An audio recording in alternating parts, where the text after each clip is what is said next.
کیا آپ یہ کہنا چاہتے ہیں کہ باجی مجھے کسی سازش میں الجھا رہی ہے؟ میں نے پوچھا۔ یہ مطلب تم نے کیسے نکالا؟ وہ بولا، باجی جان مجھے یہ بتاتی رہی ہیں کہ آپ ہر صورت مجھے گرفتار کرنا چاہتے ہیں، اور اس طوائف والے معاملے میں مجھے کچھ نہیں تو 7-8 سال قید ضرور ہو جائے گی، جبکہ آپ فرما رہے ہیں کہ ایسی کوئی بات ہی نہیں ہے۔ میں نے کہا، تم جو نتیجہ نکالنا چاہتے ہو نکال سکتے ہو، لیکن فی الحال میں تمہارے سوال کا جواب نہیں دے سکتا۔ اس سازش میں باجی جان کا کردار کیا ہے یا نہیں ہے، اس کا پتہ وقت آنے پر چل جائے گا۔ سر دست تم باجی جان سے اپنا رویہ بالکل نارمل رکھو، صرف اس بات پر اڑ جاؤ کہ تم رنگون نہیں جا رہے۔ مشکل تو پیش آئی، لیکن میں نے کوشش کر کے باسط کو اعتماد میں لے لیا اور اس سے کہا کہ بیرون ملک جانے سے انکار کر دے۔ وہ مجھ سے اندر کی بات پوچھنے کے لیے بے قرار ہو رہا تھا، لیکن میں نے اسے یہ کہہ کر ٹال دیا کہ فی الحال میں خود بھی اندھیرے میں ہوں۔ اگلے روز چھٹی تھی۔ میں گھر ہی میں تھا، سر میں درد تھا، دوا کھا کر لیٹا ہوا تھا۔ اتنے میں بلال شاہ آ دھمکا۔ وہ سخت چلایا ہوا تھا۔ آتے ہی میرے ساتھ لتے لینے شروع کر دیے۔ بس خان صاحب بہت ہو چکی، اب میرے لیے بہتر یہی ہے کہ یہ شہر چھوڑ کر چلا جاؤں۔ غضب خدا کا، لگتا ہے ہم مجرم ہیں اور وہ موٹی الو کی پٹھی تھانے دار ہے ہم پر۔ کل اس نے آپ کے سامنے میری بے عزتی کی اور آپ منہ میں گھنگیاں ڈال کر کھڑے رہے۔ میرے خیال میں تو وہ مجھے جوتے بھی مار لیتی تو آپ خاموش کھڑے رہتے۔ میں نے حیران ہو کر پوچھا، تو کیا تم اس سے جوتے کھا لیتے؟ بلال شاہ کو فوراً اپنی غلطی کا احساس ہوا۔ بھڑک کر بولا، یہ تو پھر آپ دیکھ لیتے نا کہ کون جوتے کھاتا ہے اور کون مارتا ہے۔ قسم خدا کی آپ کی وجہ سے چپ ہوں، ورنہ اس ہتھنی کو قتل کر کے ڈلہوزی نہ بھاگ جاؤں تو بلال شاہ نام نہیں۔ بلال شاہ کی آنکھوں میں شعلے رقصاں تھے۔ میں نے اسے چھیڑتے ہوئے کہا، جتنے رعب دار تم نظر آ رہے ہو اتنے اس موٹی کے سامنے نظر آ جاؤ تو کیا مجال اس کی کہ تمہارے سامنے چوں بھی کرے، لیکن اس کے سامنے تو تم… خیر چھوڑو اس بات کو۔ بلال شاہ نے آنکھیں نکال کر کہا، دیکھیں خان صاحب، آپ مزے لے رہے ہیں، لیکن مزے میں بات آپ کے ہاتھ سے نکل جائے گی۔ ایک بار سے پتہ چلنا ہے آپ کو کہ بلال شاہ نے موٹی کو قتل کر دیا، اور یہ قتل بھی ایسا یادگار ہوگا کہ دنیا دیکھے گی۔ بلال شاہ کا چہرہ خوفناک ہو رہا تھا، جیسے موٹی اسے نظر آ رہی اور وہ چھریاں مار مار کر اس کی آنتیں نکال رہا ہو۔ میں نے بلال شاہ کو حقیقت کی دنیا میں واپس لانے کے لیے ذرا سنجیدہ لہجے میں کہا، دیکھو بلال شاہ، باجی جان سے دشمنی تم تنہا نہیں ہو، ہم دونوں کی قرض خواہ ہے وہ۔ ہم اس کا قرض اتاریں گے اور بما سود اتاریں گے، لیکن اس کے لیے ذرا تحمل کی ضرورت ہے۔ تم دیکھ ہی چکے ہو وہ کوئی اہم شے نہیں ہے، اب وزیروں امیروں تک اس کی پہنچ ہے، ہمیں اسے اوپر سے پکڑنا ہے، تب وہ قابو آئے گی۔ بلال شاہ چڑھ کر بولا، بس آپ کبھی اسے اوپر سے پکڑیں کبھی نیچے سے، اور وہ ہمیں دھوبی پٹکے مارتی رہے۔ بھئی مارتی ہے تو مارتی رہے، ہماری کون سا کنڈ لگ گئی ہے؟ کشتی جاری ہے، آج نہیں تو کل اسے ہمارے نیچے آنا ہی ہے۔ باجی جان کو نیچے لانے کا تصور بادشاہ کے لیے فرحت بخش تھا۔ اس کی آنکھوں کے شعلے ذرا ٹھنڈے پڑنے لگے۔ بولے کتے کی طرح بلال شاہ کے دانت چمک رہے تھے، شاید وہ خیالوں ہی خیالوں میں باجی جان کی چھیتریں اڑا رہا تھا۔ میں نے اسے سمجھاتے ہوئے کہا، جہاں تک میں سمجھ رہا ہوں باجی جان یہاں ایک مشن پر ہے، اور وہ مشن اس کے سوا اور کچھ نہیں کہ ٹیلر ماسٹر احمد علی کی بیٹی فرحت کسی طرح وزیر پربودھ کمار کی آغوش میں پہنچ جائے۔ ہمیں اس مشن کو ناکام بنانا ہے۔ اگر یہ مشن کامیاب ہو گیا تو باجی جان آندھی سے طوفان بن جائے گی۔ بلال شاہ پوری توجہ سے میری بات سن رہا تھا۔ میں نے اسے بتایا کہ میں فرحت اور باسط کو ایک دوسرے کے قریب لانا چاہتا ہوں تاکہ ان کی آپس کی غلط فہمیاں دور ہو اور وہ باجی جان کے لیے نرم چارہ نہ بنے۔ میں نے بلال شاہ سے کہا کہ وہ صبح اسی طرح فرحت سے رابطہ قائم کرے اور میری اس سے ملاقات کرائے۔ بلال شاہ نے ذمہ داری قبول کر لی۔ دوسرے روز سپہر کے وقت وہ کامیابی سے فرحت کو میرے پاس لے آیا۔ طبیعت کی خرابی کے سبب آج بھی گھر ہی میں تھا۔ میں نے اندازہ لگایا کہ بلال شاہ اسے کالج سے سیدھا یہاں لے آیا۔ میں نے بلال شاہ کو چائے بنانے کا کہا اور خود فرحت کے ساتھ باتوں میں مصروف ہو گیا۔ پچھلی ملاقات میں وہ مجھ سے کافی بے تکلف ہو گئی تھی۔ اس نے اپنے اور باسط کے بارے میں بہت کچھ بتا دیا تھا، لہٰذا بات شروع کرنے میں مجھے زیادہ دشواری نہیں ہوئی۔ میں نے اسے کہا، فرد، میں تمہارا بڑا ہی ہوں، دوست بھی ہوں اور ہمدرد بھی۔ یقین کرو، تمہیں دیکھتا ہوں تو لگتا ہے کہ جیسے تم ابھی ابھی مجھے میلہ چراغاں سے ملی ہو اور میں تمہاری کلائی پکڑ تمہیں اپنے گھر لے جا رہا ہوں۔ فرد نے کہا، مجھے بھی یہی لگتا ہے کہ ایک بار پھر مجھ روتی بلکتی کو کسی نے گود میں اٹھا لیا ہے اور سر پر پیار سے ہاتھ رکھا ہے۔ نواز صاحب، پلیز مجھے راستہ دکھائیے، میں آج پھر بھٹکی ہوئی ہوں۔ میں نے کہا، تم بھٹکی ہوئی نہیں ہو، بس ذرا ادھر ادھر دیکھ رہی ہو۔ میں نے تمہارے حالات پر اچھی طرح غور کیا اور ایک ہی بات سمجھ میں آئی ہے، تمہیں اور باسط کو زیادہ دیر ایک دوسرے سے دور نہیں رہنا چاہیے، ورنہ یہ غلط فہمیاں بہت زیادہ بڑھ جائیں گی۔ وہ بولی، میں تو خود اس سے ملنا چاہتی ہوں، لیکن وہ کہیں ملے بھی، مجھے تو یہ بھی پتہ نہیں کہ وہ رنگون جانے کا پروگرام بنا رہا ہے۔ میں نے کہا، اب وہ نہیں جائے گا، یہ میں تمہیں گارنٹی دیتا ہوں، لیکن اسے جلد سے جلد مل کر اپنا اور اس کا دل صاف کرو۔ وہ اچھا لڑکا ہے، برا لڑکا نہیں ہے، لیکن اگر تم اس سے دور رہی تو وہ برا بن جائے گا، شاید اپنی زندگی ہی برباد کر لے۔ پری کے چہرے پر کوس و قزح کے رنگ لہرانے لگے۔ وہ اپنے اور باسط کے بارے میں سوچ کر شرما رہی تھی۔ نصف گھنٹے کی گفتگو میں نے اسے قائل کر لیا کہ وہ پرسوں کسی بھی وقت باسط سے ضرور ملے گی۔ اس واقعے کے بعد 7-8 دن گزر گئے، لیکن فرد کا کچھ پتہ نہ چلا اور نہ باسط آیا، نہ اس کی طرف سے کوئی خبر آئی۔ معلوم نہیں ان کی ملاقات ہوئی بھی یا نہیں، اگر ہوئی تھی تو اس کا نتیجہ کیا نکلا تھا۔ طویل انتظار کے بعد میں نے بلال شاہ کو خبر لانے کے لیے بھیجا۔ وہ باسط کے گھر پہنچا۔ وہاں سے پتہ چلا کہ وہ دکان کے لیے کپڑا وغیرہ خریدنے کے لیے لائل پور گیا ہوا ہے۔ یہ حوصلہ افزا بات تھی۔ اس کا مطلب تھا کہ میری بات نے باسط کے دل پر اثر کیا ہے اور وہ نئے سرے سے دکانداری شروع کر رہا ہے، لیکن باسط اور فرد کی ملاقات کے بارے میں کچھ پتہ نہیں چل سکا۔ میں نے بلال شاہ کو فرد کی طرف بھیجنے کا فیصلہ کیا۔ وہ حسب سابق بڑی ہوشیاری سے فرد کے کالج کے راستے میں ملا اور اس تک میرا پیغام پہنچایا۔ فرد نے کہا کہ اس وقت وہ مصروف ہے، 1-2 دن میں خود وقت نکال کر مجھ سے ملے گی۔ بلال شاہ نے واپس آ کر مجھے یہ بھی بتایا کہ وہ بہت افسردہ لگ رہی تھی۔ فرد کے لیے مجھے 2 دن مزید انتظار کرنا پڑا۔ ایک پہر وہ برقعے میں لپٹی تیز قدموں سے چلتی ہوئی تھانے میں داخل ہوئی۔ سنتری سے پوچھ کر سیدھا میرے کمرے میں آ گئی۔ اتفاقاً اس وقت میں تنہا اور فارغ تھا۔ میں نے سنتری سے کہا کہ وہ دروازے پر چیک گرا دے۔ چیک گری تو فرد نے نقاب الٹ دیا۔ اس کی خوبصورت آنکھیں سرخ اور آنسوؤں سے بھیگی ہوئی تھی۔ میں نے کہا، کیا بات ہے؟ رو رہی ہو؟ وہ چھوٹے سے رومال کے ساتھ ناک رگڑ کر سوں کی آوازیں نکالنے لگی۔ اب تک دونوں کی ملاقاتوں سے میں اس نتیجے تک پہنچا تھا کہ اگرچہ فرد برقع پہنتی ہے اور جلدی سی شرما جاتی ہے، لیکن وہ خاصی حد تک بے باک اور روشن خیال لڑکی ہے۔ اپنے دل کی بات مجھ سے کہنے میں وہ خاطر خواہ دلیری سے کام لیتی ہے۔ میں اس کی طرف سوالیہ نظروں سے دیکھ رہا تھا۔ وہ جھکی نگاہوں سے تیزی سے بولی، نواز صاحب، میں اب کبھی اس کی طرف نہیں جاؤں گی۔ وہ مجھے دل سے نکال چکا ہے، بھلا چکا ہے مجھے۔ اگر ایسا نہ ہوتا تو وہ اتنا پتھر دل نہ ہوتا، اس طرح بار بار مجھے نہ ٹھکراتا۔ وہ ہچکیوں سے رونے لگی۔ میں نے پوچھا، آخر ہوا کیا ہے؟ تم اس کی طرف گئی تھی؟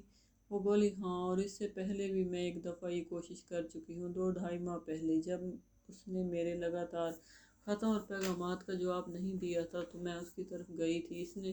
اس سے پوچھنا چاہتی تھی کہ وہ مجھ سے کیا چاہتا ہے، کیوں اس طرح اپنی زندگی میں زہر گھول رہا ہے، لیکن اس نے مجھے اپنی دکان میں دیکھا تو وہاں سے اٹھ کر ہی چلا گیا۔ اس کے ملازم لڑکے نے مجھے چائے وغیرہ پلائی۔ میں کوئی 1 گھنٹہ اس کی دکان میں بیٹھی رہی، لیکن وہ مڑ کر نہیں آیا۔ پچھلے جمعے آپ کے کہنے پر میں نے اسے پیغام بھیجا، میں اس سے ایک ضروری بات کرنا چاہتی ہوں، وہ صرف ایک بار مجھ سے مل لے۔ میں نے کہا تھا کہ میں خود اس کی دکان پر آ جاؤں گی۔ وہ ہفتے کے روز 2 اور 4 کے دوران دکان پر ہی موجود ہوا۔ اگلے روز کوئی 3 بجے اس کی دکان پر پہنچی تو وہاں سے ایک ملازم لڑکا لگا ہوا تھا۔ اس نے بتایا کہ بھاجی 12 بجے لائل پور چلے گئے ہیں دکان کے لیے کپڑا لانے۔ میرے ساتھ میری ایک سہیلی بھی تھی، ہم دونوں چپ چاپ واپس لوٹ آئے۔ اب آپ ہی بتائیں نواز صاحب، ایک لڑکی اس سے زیادہ اور کیا کر سکتی ہے؟ فرد کا چہرہ خجالت اور شرمندگی سے سرخ ہو رہا تھا۔ آنسو بار بار اس کی آنکھوں میں ڈھلک آتے تھے۔ شاید اس نے ٹھیک ہی کہا تھا کہ ایک لڑکی اس سے زیادہ اور کیا کر سکتی ہے۔ وہ ایک پردہ دار گھرانے کی مسلمان لڑکی تھی۔ اس کا خاندان نیک نام تھا اور اس کا باپ محلے بھر میں سب سے شریف سمجھا جاتا تھا۔ پھر بھی وہ ساری رکاوٹیں توڑ کر اپنی فطری شرم و حیا پر قابو پا کر اس کے پاس جا پہنچی تھی۔ اپنی نیک نامی داؤ پر لگا کر اس نے نہ صرف باسط کو خط لکھے تھے بلکہ خود چل کر اس کے پاس پہنچی تھی۔ وہ اپنے پچھلے رویے پر اس سے زیادہ اور کیا پچھتا سکتی تھی۔ میری سمجھ میں نہیں آیا کہ باسط نے ایسا کیوں کیا۔ پچھلی ملاقات میں میں نے اسے کافی سمجھانے کی کوشش کی تھی اور وہ سمجھ بھی گیا تھا۔ اگر سمجھتا نہ تو پھر نئے سرے سے دکان میں دلچسپی کیوں لیتا، رنگون جانے کا ارادہ کیوں ترک کرتا۔ اچانک میرے ذہن میں ایک نیا خیال آیا۔ میں نے فرحت سے پوچھا، تم نے باسط کی دکان پر جانے سے پہلے اسے جو پیغام بھیجا تھا وہ کون لے کر گیا تھا؟ فرحت نے نظریں جھکائے ایک جواب دیا، خالہ جان۔ میں سٹ پٹا کر رہ گیا۔ خالہ جان سے فرحت کی مراد باجی جان تھی۔ وہ اسی باجی کے جان کو اپنا پیغامبر بنائے ہوئے تھی جو اندر سے اس کی جڑیں کاٹ رہی تھی۔ یقیناً ایک مرتبہ پھر فرحت کا پیغام باسط تک نہیں پہنچا تھا، اور اگر پہنچا تھا تو معلوم نہیں کس شکل میں پہنچا ہوگا۔ مجھے اپنی غلطی کا شدت سے احساس ہوا۔ مجھے چاہیے تھا کہ میں فرحت کو باجی جان کے متعلق تھوڑا بہت ضرور بتا دیتا۔ در حقیقت یہ باجی جان ہی تھی جس نے ان دونوں کو ایک دوسرے سے دور رکھا ہوا تھا، ورنہ وہ کوئی ایسے دور بھی نہیں تھے۔ میں نے فرحت سے کہا، میں سمجھ گیا ہوں کہ اگلے ہفتے کے روز تمہاری ملاقات باسط سے کیوں نہیں ہو سکی۔ اگر تم مجھ پر بھروسہ رکھتی ہو تو باسط کی طرف سے اپنا دل بالکل صاف رکھو۔ اب تم دونوں کا آمنا سامنا میں کرواؤں گا۔ میں ایک پولیس انسپکٹر ہوں اور میری ذمہ داریاں کچھ اور طرح کی ہیں، لیکن میرا دل چاہ رہا ہے کہ میں تمہاری مدد کروں۔ دیکھو فرحت، تم باجی جان کو خالہ کہتی ہو اور اس کی عزت کرتی ہو۔ عزت اس کی جاتی ہے جس کے لیے دل میں جگہ ہو۔ باجی جان نے تمہارے دل میں جگہ بنا رکھی ہے۔ میں باجی جان کے خلاف کوئی بھی بات کروں گا تو تمہیں برا لگے گا، اور میں ایسی بات کرنا بھی نہیں چاہتا، کیونکہ میں چاہتا ہوں کہ تم سب کچھ خود دیکھو اور محسوس کرو۔ میرا خیال ہے کہ ایک دفعہ تمہارا اور باسط کا آمنا سامنا ہو گیا تو بہت سی باتوں سے پردہ اٹھ جائے گا۔ فرحت حیرت سے میری طرف دیکھنے لگی۔ میں اس کی حیرت سمجھ رہا تھا۔ اسے یقین نہیں آ رہا تھا کہ میں جو اشارہ دے رہا ہوں وہ درست ہے۔ وہ باجی جان کے متعلق کوئی ایسی بات سوچ بھی نہیں سکتی تھی۔ اسی دوران ایک کیس تھانے میں آ گیا اور فرحت کو میرے پاس سے اٹھ کر جانا پڑا۔ اگلے روز شام کو میں سادہ کپڑوں میں باسط کی دکان پر پہنچا۔ گرو مندر کے ایک بھرے پورے بازار میں یہ دکان بڑے اچھے موقع پر تھی۔ ایک قطار میں 8-10 کمکمے لگے ہوئے تھے۔ سامنے والی دیوار شیشے کی تھی۔ ان شیشوں کی وجہ سے دکان جگمگ ہو رہی تھی۔ کاؤنٹر پر باسط علی موجود تھا۔ مجھے دیکھ کر وہ جلدی سے کھڑا ہو گیا، آگے بڑھ کر مصافحہ کیا اور پھر ملازم لڑکے کو چائے لانے دوڑایا۔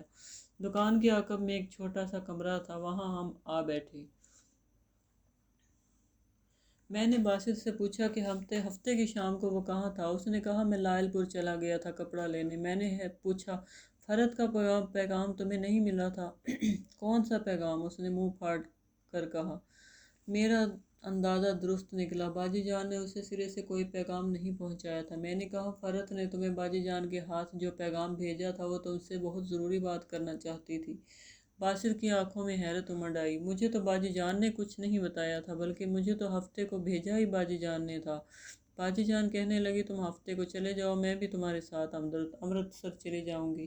مجھے وہاں کسی مزار پر چادر چڑھانی تھی۔ اب ساری بات کھل کر میرے سامنے آ چکی تھی۔ باجی جان نے نہ صرف باسط کو فرحت سے پیغام سے بے خبر رکھا تھا، بلکہ اسے ہفتے کے روز لائل پور بھیجنے والی بھی وہی تھی۔